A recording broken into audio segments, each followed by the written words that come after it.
So welcome to day 4 of the Become a Fair Parent and Raise Unconditionally Confident Kids Instagram Live Challenge. Today is R of FAIR in Fair Parent, which is respect and realistic expectations. So I want to start, of course, by commenting, if you could comment below about how yesterday went with being interested in your child. And yes, terrible can be an answer. So if you have a minute, please just throw that into the comments. If you're watching the replay, definitely please add it to the comments as well. How did it go practicing being interested yesterday? All right, beautiful. So today's topic again is respect and realistic expectations. Now maybe some of you are saying, yay, finally someone who's going to tell me how to teach my child to be respectful. A true South Asian. But, well, you know what? Yes, that is part of it. It may not be exactly how you expect. But as usual, let's first do our daily Vegas exercise. And today I'm going to be drawing from my South Asian heritage, and we're going to be doing a humming Vegas exercise, but we'll be using the Om sound to activate our vagus nerve. So we're going to do that together, but let me just demonstrate it once for you first. So the idea is to take a full deep inhale through the nose. And then as you're exhaling, I want you to say the word Om for as long as you can. So really see if you can get it from below, right down in from your stomach, all the way as it vibrates up into your chest, into your heart area or your heart chakra, and then up into your throat area. So that's the idea behind it. So let's do that together. We're going to be doing a nice deep full breath in through the nose. And say Om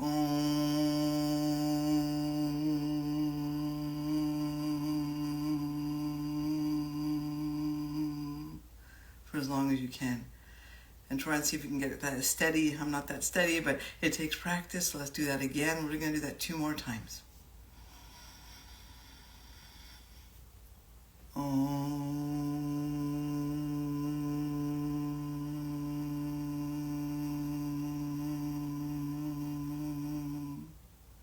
Beautiful. And one more time together. Deep inhale.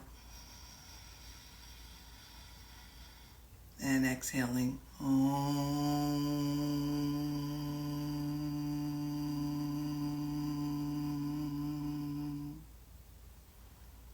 Now as you practice doing that, you'll find you can extend the length of the Om, but in the beginning it can feel very difficult, so please give yourself some grace here as you're doing that. Amazing. So respect. It can be so challenging, right, to get our children to be respectful, particularly to us as the parents. I mean, as a parent, haven't I automatically earned the right to be respected? That's how it's always been, and I like that tradition, actually. So, sorry to be the bearer of bad news, but the reason it can be so challenging to get our children to be respectful of us is because we simply expect respect, and we don't practice respecting them. Now, yes, in past generations, respect was demanded.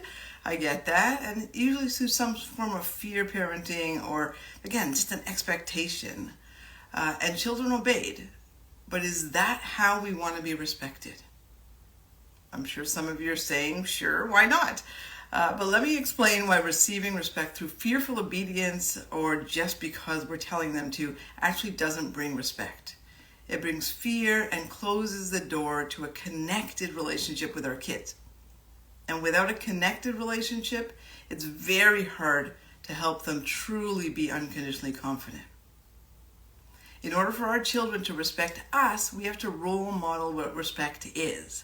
Not just with other adults and elders, of course we will with them, but with our children.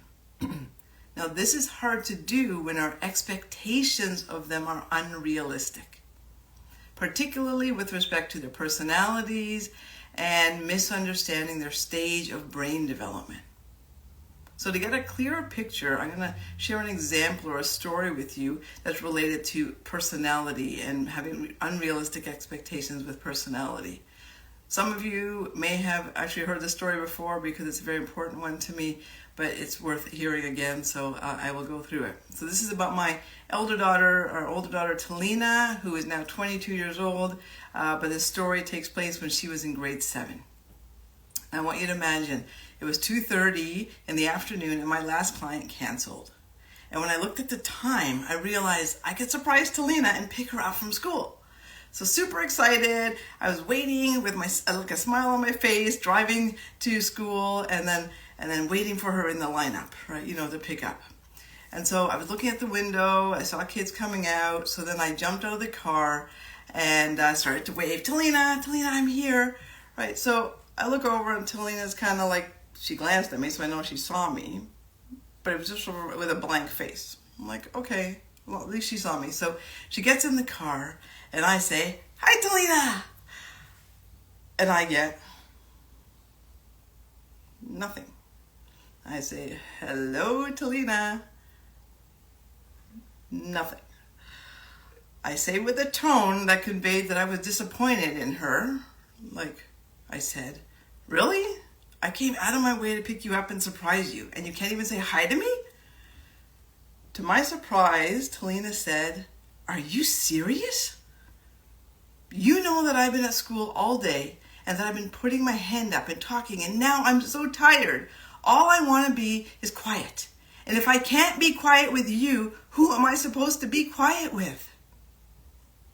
Well, I was in shock, both at the fact that she spoke to me so disrespectfully, and I believe because I had been changing the way I parent since she was about 5 years old. Another part of me was so proud of her I'm going to get emotional, for knowing exactly what she was feeling and what she needed from me. So I paused in that car, I accepted her request for quiet, and we drove home. Now, could she have responded to me more respectfully in that moment? Sure. But the truth is, my disappointed tone, it triggered her to feel defensive. And I get that. Hearing disappointment from a parent's tone, it's really, really unnerving for a child. So in that moment in the car, I had to do a lot of work on myself, breathing and sort of having a self-compassionate state and doing a bird's eye view reflection on the fact that, hey, I know she's an introvert and that her gas tank runs out at the end of the day. I let my excitement take over, which was fine, but I forgot who my child was. And I had unrealistic expectations of her until she reminded me. Now, once I respected that, I was back to practicing being a fair parent. She got the rest she needed, and I had a great reminder that parenting is a dynamic, continuous process. So some of you may be saying, but wait, Julia, like you're being too gentle. All you asked for was a hi. That's not too much to ask for. You're simply teaching them to be polite, right? What if she does that in the world? She'll be seen as so rude. So I want you to just rewind for a minute here. She was very specific to say, if I can't be quiet with you, then who can I be quiet with? I was her safe space. She knows she has to be polite and engage with the rest of the world, but I was her safe space. So if you remember from a previous day in this challenge, I talked about Dr. Dan Siegel's 3 attachment conditions for secure attachment, for our children to feel a secure attachment to us. And one of those was safety. In this case, it's emotional safety. I, as her mom, need to provide her with that safe space. So let's just take a second and think about how else that could have gone. I could have said, you do not speak to your mother like that. After everything I do for you and then I'm picking you up, you should be more grateful and show me some respect. Now, a child's response to that could have turned into complete silence, resentment, both ways, or a complete yelling match. Depends on your child. Either way, when we don't take the time to get to know our unique child and have realistic expectations of them, we risk a huge disconnect in our relationship. So people often say, what is this new world of having a good relationship with our child? They're not supposed to be our friends. And I'm not asking you to be their friend at all. I'm asking you to respect them as human beings. You might say, but we're the adults, they're the children, they should just listen to us and be respectful of us. We're the experienced ones after all. And yes, while we do have more experience than them, we want to recognize that kids listen to our guidance when they feel connected to us. By demanding respect, we lose connection. By expecting respect, we lose connection. And to be honest, that is when their safety is at greater risk. Because our guidance is experienced as lectures, here we go again, right? And then they don't take it in. They just zone out. And then they have to go out into the world figuring it out all by themselves, which is not what I want. It's not what we want for our kids. We want them to know we're there. So we focus today on realistic expectations in terms of our child's personality.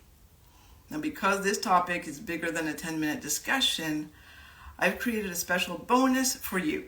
So click on the link in my bio, in my Instagram bio, that says Guide to Realistic Expectations as a Fair Parent. And what you'll receive is a psychoeducational video on understanding and identifying introversion and extroversion in your family. And because I also know the importance of having realistic expectations of our children based on their developmental stages, you'll also receive a developmental expectations cheat sheet. And that's, of course, going to vary depending on your child, but you can use it as a guide. So when we have realistic expectations of our children, who they are, they feel respected. And then they internalize that. They internalize that they matter. And as we discussed yesterday, a key component in having unconditional confidence is knowing we matter. Okay, so it's time for the challenge. Between now and tomorrow's live, think about your child's natural personality tendency. Do they feel energized by being around others, or do they need alone time, or maybe just with one other person to feel replenished? How about you? So report back tomorrow what you think. And be sure to sign up for the bonus video and cheat sheet, because it'll give you a lot of help to figure out what your child is and who you are as well if you're confused about that. All right, now just a quick self-compassion reminder. We are not supposed to know how to do all of this. Parenting is a learned skill. For generations, our parents have been trying to figure it out on their own because there was no other option. So they did the best they could. Thankfully, we don't have to wing it anymore. That also means you're the first generation to actually be taking the time to invest in your children by learning how to parent. So please be kind to yourself. You're amazing for being here and for doing this work. So see you tomorrow for P, which stands for presence with our children, being present with them, not buying presents. Before we go, let's have a quick commitment or a yes in the comments to say, yes, I am committed. Yes, I will look into the personality of my child and think about it for myself, and go sign up for the bonus video so that I can get some help with that. Amazing. Thank you, everybody, again for showing up. You're amazing, and I will see you all tomorrow morning at 9:30 again. Take care. Wonderful. Yes, yay. Beautiful. Bye, everyone. See you tomorrow.